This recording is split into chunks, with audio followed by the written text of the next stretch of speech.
ये कहानी सिर्फ एक हत्या की नहीं, ये कहानी है सवालों, रहस्यों और शक के उन साए की जो आज हर किसी के मन में घूम रहे हैं। हरियाणा के भिवानी जिले की रहने वाली 19 साल की मनीषा एक मासूम टीचर, जिसकी जिंदगी अचानक इस तरह खत्म कर दी गई कि पूरा समाज हिल गया। पोस्टमार्टम रिपोर्ट में गला दबाने के निशान मिले, लेकिन पुलिस ने इसे झरखाने की थ्योरी से जोड़ दिया। फिर सामने आई कुछ चौंकाने वाली बातें, जैसे मनीषा की आंखों का गायब होना और परिवार के आरोप कि यह ऑनर किलिंग हो सकती है। सोचिए दोस्तों, एक ओर मासूम लड़की की लाश, दूसरी ओर पुलिस के उलझे हुए बयान और बीच में कई ऐसे राज जिनके जवाब अब तक किसी के पास नहीं। आखिर सच क्या है? क्या मनीषा ने खुद अपनी जान ली या फिर किसी ने बड़ी चालाकी से उसकी हत्या को आत्महत्या का रूप देने की कोशिश की? आज के इस वीडियो में हम आपको दिखाएंगे वो अहम सबूत और सुराग जो इस केस को ऑनर किलिंग की ओर इशारा करते हैं, और बताएंगे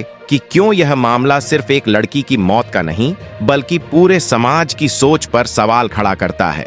इसलिए वीडियो को अंत तक जरूर देखिएगा, क्योंकि सच जानने के बाद आपके भी रोंगटे खड़े हो जाएंगे। हरियाणा के भिवानी जिले के छोटे से गांव दाढ़ी लक्ष्मण में रहने वाले संजय को लोग उसकी मेहनत और ईमानदारी की वजह से जानते थे। घर की आर्थिक हालत बहुत मजबूत नहीं थी, लेकिन उसके दिल में एक ही सपना था, अपनी इकलौती बेटी मनीषा को पढ़ा लिखाकर काबिल बनाना। मनीषा बचपन से ही पढ़ाई में तेज और समझदार लड़की थी। हाल ही में उसने सिंघानी के एक प्ले स्कूल में नौकरी शुरू की थी। रोज सुबह ठीक 8 बजे वह घर से निकलती और शाम को थक कर लौटती, लेकिन चेहरे पर हमेशा वही मासूम मुस्कान रहती। उसे लगता था कि वह धीरे धीरे अपने पिता के सपने को हकीकत में बदल रही है। दोस्तों, आगे बढ़ने से पहले मैं आप सबसे कहना चाहूंगा, कमेंट बॉक्स में जस्टिस फॉर मनीषा जरूर लिखें। यह हमारी जिम्मेदारी है कि मनीषा जैसी बेटियों को इंसाफ मिले। और हाँ, अगर आपने अभी तक चैनल को सब्सक्राइब नहीं किया है तो तुरंत कर लीजिए, ताकि मनीषा की सच्चाई आप तक समय पर पहुंचे और उसकी इस जर्नी का हिस्सा आप भी बन सकें। अब कहानी के उस दिन की ओर चलते हैं जिसने सब कुछ बदल दिया। 11 अगस्त 2025 की सुबह बिल्कुल सामान्य थी। नाश्ता करके मनीषा रोज की तरह स्कूल निकल गई। जाते समय पिता संजय ने उसे आशीर्वाद देते हुए कहा, ध्यान से जाना बेटा। करीब 11:30 पर उसने अपने पिता को कॉल किया और बताया कि उसे बीएससी नर्सिंग का एक फॉर्म लेना है, इसलिए आज वह थोड़ी देर से लौटेगी। पिता ने सहज भाव से कहा, कोई बात नहीं, आराम से काम पूरा करके आना। कुछ देर बाद उसने अपनी मौसी को फोन किया और बताया कि उसने एक सूट ऑनलाइन मंगवाया है, अगर वह आ जाए तो डिलीवरी वाले को दादाजी का नाम बता देना। स्कूल की छुट्टी के समय उसने वैन ड्राइवर से कहा कि उसे पास के एक कॉलेज से फॉर्म लेना है, इसलिए वह यहीं उतर जाएगी। ड्राइवर ने बिना किसी हिचक के कहा, ठीक है बहन जी, और वैन आगे बढ़ गई। लेकिन शाम ढलते ढलते सब कुछ बदलने लगा। करीब 6:45 पर पिता संजय के फोन पर एक मिस कॉल आई। उन्होंने तुरंत वापस कॉल करने की कोशिश की, लेकिन फोन नहीं लगा। बेचैनी बढ़ने लगी, क्योंकि मनीषा कभी इतनी देर नहीं करती थी। घर वालों की भी चिंता बढ़ गई। संजय ने अपने पिता यानी मनीषा के दादाजी से सलाह ली। उन्होंने कहा, जाकर पता करो। और फिर संजय खुद सिंघानी की ओर निकल पड़ा। सबसे पहले वह उसी प्ले स्कूल पहुंचा जहां मनीषा काम करती थी। वहां स्टाफ से पूछताछ की, लेकिन किसी के पास कोई ठोस जवाब नहीं था। समय तेजी से निकल रहा था और संजय के दिल में तरह तरह की शंकाएं घर करने लगी थीं। आखिरकार मजबूरी में संजय ने 112 नंबर पर कॉल किया और पुलिस से मदद की गुहार लगाई। कुछ ही देर में पुलिस की गाड़ी मौके पर पहुंची। जैसे ही गाड़ी रुकी, पुलिस वालों ने पूछा, क्या हम संजय से बात कर रहे हैं? उसने थरथराती आवाज में कहा, जी हाँ, मैं ही हूँ। पुलिस ने कहा कि वो सड़क पर आकर इशारा करे। संजय ने हाथ हिलाकर उन्हें रास्ता दिखाया और जैसे ही मुलाकात हुई, उसने भर्राए गले से कहा, साहब, मेरी 19 साल की बेटी मनीषा सुबह प्ले स्कूल गई थी, लेकिन अब तक घर नहीं लौटी। कृपया मेरी मदद कीजिए। उसकी बात सुनकर पुलिसकर्मी पहले तो हंसते हुए बोले, अरे भाग गई होगी, यहीं कहीं आसपास होगी, इतना टेंशन मत ले। ये सुनकर संजय का दिल चीर गया। उसने गुस्से और दर्द भरी आवाज में कहा, साहब, मैंने आपको मजाक के लिए नहीं, मदद के लिए बुलाया है। उसकी लाचारी देखकर पुलिस गंभीर हुई और पूछा कि मनीषा कहाँ जा सकती है। संजय ने बताया कि उसने नर्सिंग का फॉर्म लेने की बात कही थी और शायद वह आइडियल कॉलेज गई होगी। फौरन पुलिस ने संजय को गाड़ी में बैठाया और कॉलेज पहुंची। गेट बंद था, लेकिन अंदर जाने का इंतजाम किया गया। वहां 3 लोग बैठे थे। उनमें से 2 के हाव भाव से साफ लग रहा था कि उन्होंने शराब पी रखी थी। जबकि तीसरा कुछ सामान्य दिखाई दे रहा था। संजय ने हाथ जोड़कर उनसे कहा, मेरी बेटी मनीषा 19 साल की है। वह आज यहाँ फॉर्म लेने आई थी। क्या आपने उसे देखा है? लेकिन तीनों ने साफ इनकार कर दिया। जब उसने सीसीटीवी दिखाने की बात कही तो किसी ने भी फुटेज दिखाने में दिलचस्पी नहीं दिखाई। पुलिस ने भी औपचारिक सवाल जवाब करके मामला वहीं छोड़ दिया और रात तकरीबन 10 बजे संजय को वापस छोड़ गई। उसके चेहरे पर थकान और चिंता साफ नजर आ रही थी। वालों ने जाते जाते सिर्फ इतना कहा, आप लोहारू थाने में जाकर एफआईआर दर्ज करवा दीजिए। कुछ रिश्तेदारों ने कहा कि रात हो चुकी है, सुबह जाना ठीक रहेगा। मजबूर होकर संजय ने हामी भर दी, लेकिन पूरी रात करवटें बदलते गुजार दी। अगली सुबह यानी 12 अगस्त को वह अपने रिश्तेदारों संग लोहारू थाने पहुंचा और पूरी कहानी बताई, मगर वहां भी उसे वही बातें सुननी पड़ी। किसी ने कहा शायद उसने शादी कर ली होगी, तो कोई बोला कि आजकल की लड़कियां पिकनिक मना रही होंगी। यह सब सुनकर संजय की आंखें नम हो गईं। वह समझ ही नहीं पा रहा था कि पुलिस पर भरोसा करे या खुद ही बेटी की तलाश में निकल पड़े। पूरे दिन थाने के चक्कर लगते रहे, लेकिन हर जगह सिर्फ टाल मटोल ही मिला। देर शाम जाकर एफआईआर दर्ज हुई और मामले की जांच की जिम्मेदारी एएसआई शकुंतला को सौंपी गई। लेकिन जांच का हाल देखकर हर किसी का दिल दहल गया। न सीडीआर निकलवाई गई, न मोबाइल लोकेशन ट्रेस हुई और न ही इलाके की सर्चिंग। निराश संजय खुद ही प्ले स्कूल और कॉलेज जाकर बेटी का सुराग ढूंढता रहा। बार बार सीसीटीवी की मांग की, लेकिन हर बार उसे बहाने मिलते रहे। अगली सुबह अचानक पुलिस का फोन आया, एक बॉडी मिली है, जरा आकर देखिए। यह सुनते ही संजय के पैरों तले जमीन खिसक गई। वह भागता हुआ नहर के पास पहुंचा, जहां पहले से सैकड़ों लोग जमा थे।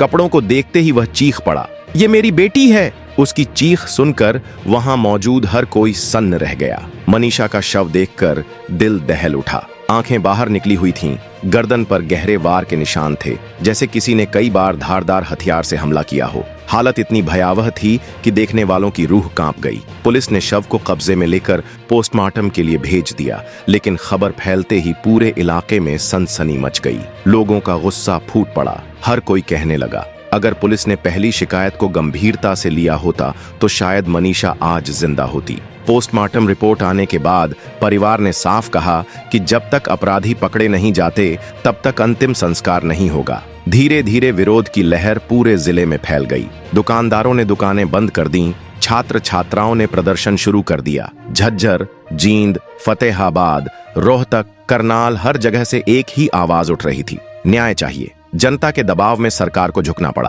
पुलिस अधीक्षक मनवीर सिंह का तबादला कर दिया गया। एसएओ अशोक कुमार को लाइन हाजिर किया गया और एएसआई शकुंतला को सस्पेंड कर दिया गया।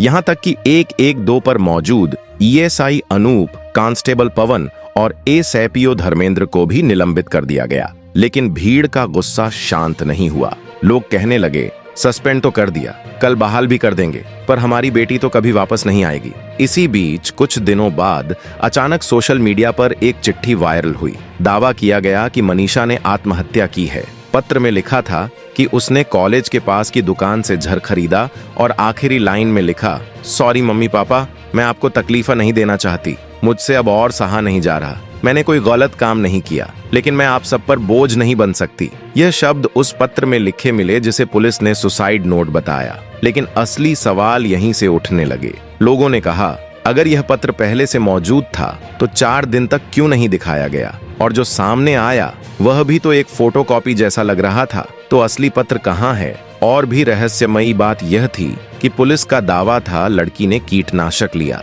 लेकिन मनीषा के शरीर पर इतने गहरे जख्म कैसे आए? गर्दन पर 16 सेंटीमीटर लंबा घाव किसी आत्महत्या का हिस्सा कैसे हो सकता है? यही वजह रही कि पुलिस की हर कार्रवाई पर सवालों की बौछार होने लगी। पोस्टमार्टम रिपोर्ट, फॉरेंसिक जांच, कपड़ों और डीएनए रिपोर्ट, सबकी प्रक्रिया तेज हुई। परिवार और समाज की एक ही मांग थी, सीबीआई जांच। आंदोलन में शामिल लोग सड़कों पर निकल आए और एक ही नारा गूंजने लगा, मनीषा को न्याय दो। लोगों ने तर्क दिया कि अगर यह मामला किसी बड़े नेता, मंत्री या अधिकारी की बेटी से जुड़ा होता तो क्या पुलिस ऐसे बहाने बनाती? जिस कॉलेज में मनीषा आखिरी बार देखी गई थी, वहां का सीसीटीवी फुटेज अब तक सामने क्यों नहीं आया? पुलिस और कॉलेज प्रशासन पर शक गहराने लगा कि कहीं इस केस को दबाने की कोशिश तो नहीं हो रही। रिपोर्ट में साफ था कि लड़की की गर्दन पर लगे घाव किसी नुकीले हथियार से बने थे। शरीर पर कई खरोंचें और कुछ जख्म ऐसे थे जो मरने के बाद किए गए प्रतीत होते थे।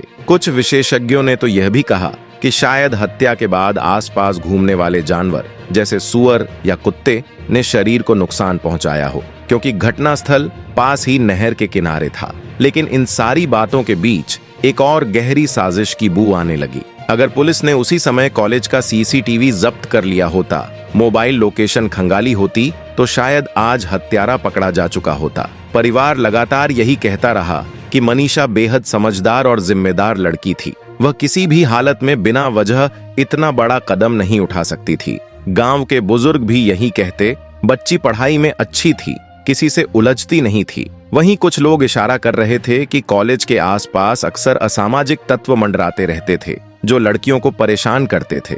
धीरे धीरे यह मामला राजनीतिक रंग लेने लगा। विपक्षी नेताओं ने धरने शुरू कर दिए, स्थानीय विधायक पर सवाल उठने लगे, सोशल मीडिया पर जस्टिस फॉर मनीषा ट्रेंड करने लगा। इस बीच मनीषा का घर पूरी तरह वीरान हो गया। माँ बेसुध होकर पड़ी रहती, बहनें खामोश थीं और पिता रोज सुबह नहर किनारे जाकर घंटों चुपचाप बैठते रहते। उनके दिल में एक ही सवाल गूंजता रहता, आखिर मेरी बेटी के साथ हुआ क्या? यहाँ तक कि आंगन में लगाया गया मनीषा का पसंदीदा पौधा भी सूखने लगा, जिसे वह हर रोज पानी देती थी। पुलिस ने कहा है कि लगभग 10 सैंपल फॉरेंसिक लैब भेजे गए हैं, लेकिन जवाब मिलने तक यह केस रहस्य और साजिश की परतों में ही दबा रहेगा। मनीषा केस में जांच लगातार नए मोड़ ले रही है। शरीर से लिए गए सैंपल, कपड़ों के रेशे, नाखूनों के नीचे की सामग्री, डीएनए और लार जैसी रिपोर्ट्स अभी बाकी हैं। इन्हीं से यह साफ होगा कि यह आत्महत्या थी या फिर किसी ने सोची समझी साजिश के तहत हत्या की।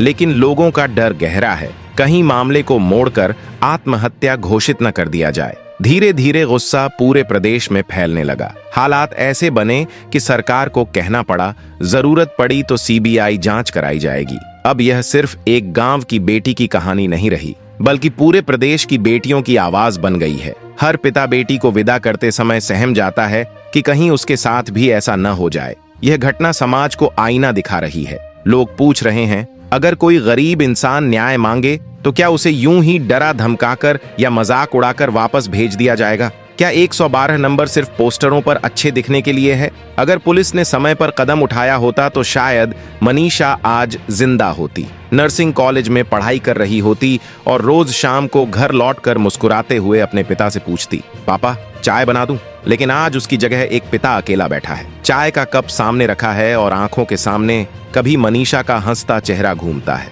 कभी उसकी आवाज गूंजती है, पापा मैं थोड़ा लेट आऊंगी। पूरे गांव में सन्नाटा पसरा है और हर नजर में सिर्फ एक सवाल है, क्या मनीषा को इंसाफ मिलेगा? लोग चाहते हैं कि निष्पक्ष जांच हो, ताकि कोई भी दबंग या प्रभावशाली व्यक्ति बच न पाए। हर दिन मीडिया में नए सवाल उठ रहे हैं। सीसीटीवी फुटेज कहां है? असली सुसाइड नोट कहां गया? कीटनाशक की बोतल किससे खरीदी गई और दुकानदार से पूछताछ हुई या नहीं? पोस्टमार्टम रिपोर्ट में मौत का असली समय क्या बताया गया? इन सभी सवालों के जवाब अब भी अधर में है, फिर भी उम्मीद जिंदा है। हर दिन मनीषा के माता पिता, खासकर उसके पिता संजय धनखड़, नई उम्मीद लेकर उठते हैं कि शायद आज कोई अच्छी खबर आएगी। और इस संघर्ष में उनके साथ खड़े रहे लोग भी काबिले तारीफ हैं। नेपाल के साक्षी यादव, मंश यादव, सूरत की सपना पवार, एटा की कृष्णा और रामपुर की मरियम अंसारी, ये सभी लोग समाज को याद दिला रहे हैं कि न्याय तभी मिलता है जब लोग चुप न बैठें और आवाज उठाएं। दोस्तों, इस केस से जुड़ी कई बातें सोशल मीडिया और स्थानीय चर्चाओं में सामने आई हैं, जैसे आंखें निकालने की बात, ऑनर किलिंग की थ्योरी और सुसाइड नोट की कॉपी वायरल होना। लेकिन अब तक इनकी आधिकारिक पुष्टि पुलिस या किसी सरकारी एजेंसी द्वारा नहीं की गई है। यह जानकारी केवल परिवार के आरोपों और लोगों के शक पर आधारित है। हमारी टीम का उद्देश्य केवल उन सवालों और आशंकाओं को सामने लाना है जो समाज में उठ रहे हैं। असली सच्चाई सिर्फ जांच पूरी होने के बाद ही सामने आ पाएगी। अगर आपको यह वीडियो जानकारी पूर्ण लगा, अगर इसने आपको सोचने पर मजबूर किया, तो इसे सिर्फ अपने तक मत रखिए। वीडियो को लाइक जरूर करें ताकि हमें भी यह समझ आए कि आप ऐसे मुद्दों पर और सच्चाई जानना चाहते हैं। इसे अपने दोस्तों, परिवार और सभी ग्रुप्स में शेयर करें ताकि ज्यादा से ज्यादा लोग इस दर्दनाक लेकिन जरूरी सच्चाई से जुड़ सकें। समाज तभी बदलेगा जब हर कोई आवाज उठाएगा और आपकी एक छोटी सी शेयर किसी बड़ी जागरूकता की शुरुआत बन सकती है। और हाँ, अगर आपने अभी तक हमारे चैनल को सब्सक्राइब नहीं किया है तो अभी तुरंत कर लीजिए, क्योंकि आगे भी हम आपके लिए ऐसे ही मुद्दे लेकर आते रहेंगे जिनके बारे में शायद ही आपको कहीं और इतनी गहराई से जानकारी मिले। बेल आइकन जरूर दबाइएगा ताकि जब भी हम कोई नया वीडियो अपलोड करें सबसे पहले नोटिफिकेशन आप तक पहुंचे। याद रखिए, आपका एक लाइक, एक कमेंट और एक शेयर हमारी टीम को और भी ताकत देता है सच को सामने लाने की।